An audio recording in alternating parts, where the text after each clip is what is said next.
estudiando el libro de Revelaciones. Antes de salir de viaje estuve hablando sobre las 7 iglesias. Estamos estudiando ese tema y vamos a hablar un poco sobre una iglesia que es la iglesia de Éfeso.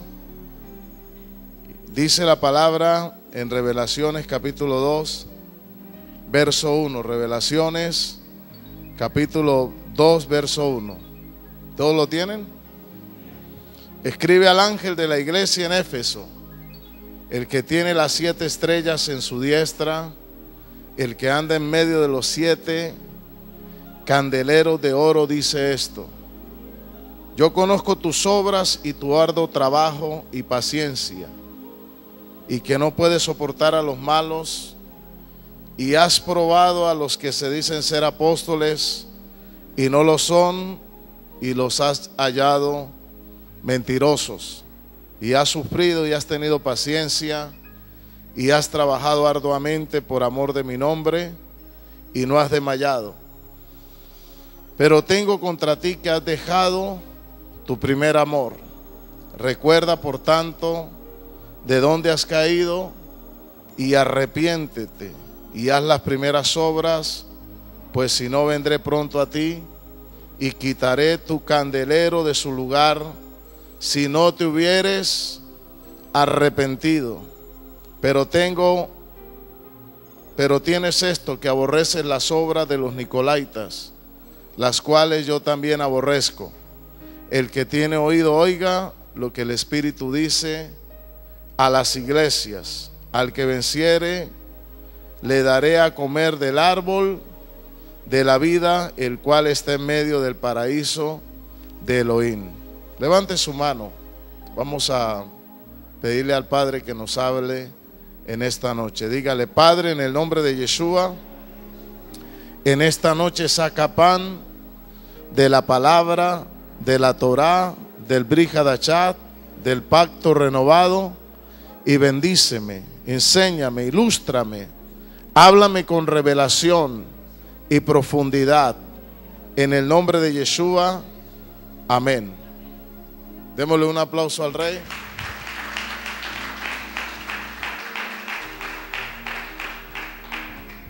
Estamos estudiando las 7 iglesias que estaban en Asia, porque a ellas le fue escrita el libro de Revelaciones, lo que hoy conocemos como Apocalipsis.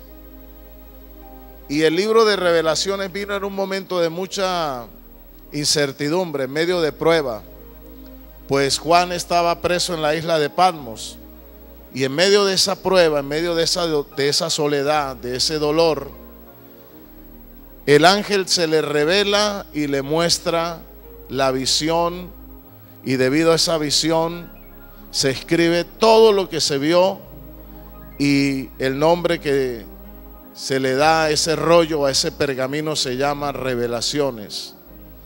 ¿Qué quiere decir Apocalipsis? Descubrir, revelar. Entonces, el libro de Apocalipsis es un libro muy importante porque tiene eventos futuristas y nos habla de cosas que han sucedido, que van a suceder y las que están al final de todos los tiempos. El libro de Revelaciones muestra todo el desenlace final de la iglesia, la venida del Mesías, el fin del mundo, la nueva Jerusalén y la eternidad. Y en esta noche nosotros vamos a seguir hablando y vamos a pasar directamente ya a Éfeso, porque ya con anterioridad he hablado bastante de la introducción. Y estuve hablando la vez pasada que Éfeso, Esmirna, Pérgamo, Tiatira, Sardis, Filadelfia y la Odisea son 7 periodos proféticamente por donde ha pasado la iglesia, o por donde ha pasado el pueblo del Eterno, por donde ha pasado la esposa del Cordero. Éfeso representa un tiempo en la historia de la iglesia. Esmirna representa otro tiempo en la historia de la iglesia. Pérgamo, Tiatira y Sardis, todos representan un periodo. Dicen los teólogos que Éfeso representa el periodo decadente de la era apostólica, cuando la iglesia empezó a decaer. Esmirna representa el padecimiento y el dolor y la persecución que tuvo la iglesia a través de los tiempos en la época del Imperio Romano, en la época de los Césares. Pérgamo, la iglesia que se afianza y se hace fuerte en el tiempo de Constantino y toma posesión y terrenos y se consolida y es aceptada y se vuelve universal en los tiempos de Constantino, pero después entra en un deterioro espiritual y se va volviendo paulatinamente una iglesia corrupta hasta el siglo VII. Tiatira representa incansable en sacrificio. Esta es la iglesia papal de la primera mitad de la Edad Media, que cayó en el rito, en el sacrificio, y perdió el fuego y la pasión de lo sobrenatural y se volvió como Jezabel, la asesina de profetas. Sardis representa la iglesia del fin del siglo XII hasta la Reforma. La iglesia de la Reforma, la iglesia que comienza un nuevo amor, que se enamora nuevamente del novio, del Mesías. Yo no sé cuánto me están entendiendo esto. La Odisea, la iglesia que después se enfría, después de la Reforma, y toma poder, dinero, prosperidad, se vuelve social y política, pero pierde la espiritualidad y la agudez de la palabra y echa fuera al esposo porque pierde la espiritualidad y el discernimiento. Es la iglesia de los tiempos de la Reforma a nuestros días. En este tiempo es la iglesia que actualmente tenemos, la iglesia de la Odisea, una iglesia muy próspera, una iglesia creciente, una iglesia que no tiene necesidad de nada, política, económica, religiosa, con influencia, pero ciega, egoísta, mezquina, rica, próspera, pero carente de sacrificio, de amor, de entrega hacia el Eterno. Bueno, vamos a hablar de Éfeso. De Éfeso. Éfeso es una iglesia, es una ciudad que estratégicamente está en una zona de conflicto. Es una ciudad portuaria del mar Mediterráneo. Y es un puerto, es una ciudad que está enfrente del mar, donde se han librado grandes batallas épicas, grandes conflictos. Ahí en esas aguas pelearon los ejércitos medo-persas. Ahí en esas aguas enfrente se peleó Alejandro Magno. En esas aguas pelearon los romanos con Pompeyo por la hegemonía, el control del mundo. El que ganaba la batalla ahí en el mar, enfrente, ese gobernaba el mundo. Por eso Daniel decía: yo vi 4 bestias que salían del agua y que estaban peleando en el agua, en el mar. ¿Por qué? Porque allí, enfrente, en el Mediterráneo, era donde se libraban las grandes batallas. El que ganaba ahí controlaba todo el mundo. Y precisamente en esa zona de conflicto, el Eterno pone una luz, pone en ese sitio, en ese lugar portuario, pone una luz, pone una iglesia, como el Eterno poner una iglesia en Hong Kong, como el Eterno poner una iglesia en Nueva York. La iglesia de Éfeso era una iglesia territorial, fue colocada estratégicamente para dar luz, como un faro, como un puente, como un punto de encuentro, como un punto de contacto. La iglesia de Éfeso fue colocada territorialmente para pelear con los demonios. La iglesia de Éfeso fue colocada por el Eterno y fue fundada por Pablo.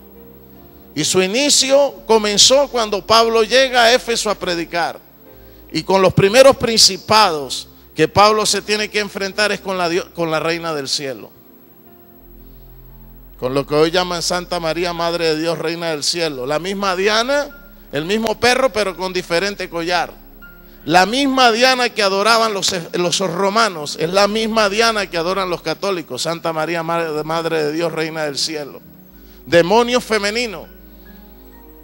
Y cuando llegó Saulo a Éfeso, ese era el hombre fuerte de aquella ciudad. ¿Cuál era el hombre fuerte de aquella ciudad? Éfeso era Diana. Era un demonio grotesco femenino, con muchos senos, con muchos brazos. Era un demonio sensual, un ídolo sensual. Diana de los Efesios le decían. Y todo Éfeso le adoraba. Qué difícil llegar a una ciudad cuando la gente tiene unas costumbres diferentes, cuando la gente tiene tradiciones diferentes, cuando la gente tiene costumbres, cultura y paganismo. Es difícil meter la palabra en lugares donde la gente está embotada en la idolatría, en la hechicería, en el culto falso. Allí Pablo trabajó, levantó una iglesia y peleó contra la reina del cielo y la venció, y levantó la gran iglesia de Éfeso, que vino a ser como una antorcha, como una iglesia territorial, una iglesia poderosa. Posteriormente dejó a Timoteo, y el último que terminó pastoreando la iglesia de Éfeso se llamó Johanán, al que hoy es el escritor de esta carta, que está siendo desterrado por Dionisiano a la isla de Patmos, no por ser un adúltero, no por ser un ladrón, no por ser un homicida, fratricida, mentiroso, sino por predicar la verdad del evangelio. Está pagando un precio, y en medio de ese dolor, porque ninguno de nosotros realmente ha pagado el precio que debe pagar por la obra del Eterno.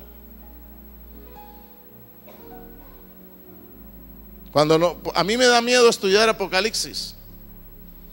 No porque me dé miedo lo escatológico, sino que me siento con pan de vergüenza, porque realmente no hemos pagado el precio que realmente debemos pagar. Porque los primeros apóstoles pagaron un precio muy grande, y hoy en día tenemos nosotros cualquier problema, tenemos nosotros cualquier circunstancia, como no tener trabajo, o porque no nos va bien, quizás no porque el Eterno no esté a nuestro lado, sino por las mismas actitudes carnales nuestras, y nosotros mismos somos productores de pruebas y de problemas, y nos desanimamos y nos descarriamos porque las cosas no nos salen bien. Pero qué malo estaba haciendo Juan, que fue desterrado y llevado a la cárcel, a una isla como la Gorgona o Alcatraz, donde son cárceles de máxima seguridad. ¿Cuál fue el delito que cometió? ¿Cuál fue el delito que cometió? Bueno, predicar ¿qué? El evangelio. ¿Qué quiere decir eso? Que estaba pagando el precio por una verdad. Usted viene a este lugar, adora al Señor, pero ¿cuál es su objetivo? ¿Cuál es su objetivo principal? ¿Recibir cosas del Señor o darle al Señor su vida en sacrificio, como ofrenda de adoración? Porque Él está buscando verdaderos adoradores, que le adoren en espíritu y en verdad. ¿Qué estaba haciendo Juan de malo? Nada. Estaba padeciendo por causa del evangelio. Fue el último pastor de Éfeso y fue desterrado por Dionisiano a la isla de Patmos. Estaba sufriendo, pero él no estaba amargado, él no estaba renegando. Tenía una actitud diferente, seguía guardando el Shabbat, seguía adorando al Señor. Yo como quisiera tener el espíritu de este hombre. Como quisiera yo que el espíritu de los apóstoles estuviera dentro de mí, y tener esa pasión y esa entrega y esa efervescencia, esa entrega hacia el Eterno y ese compromiso con el reino. Porque hoy en día somos una manada de mentirosos.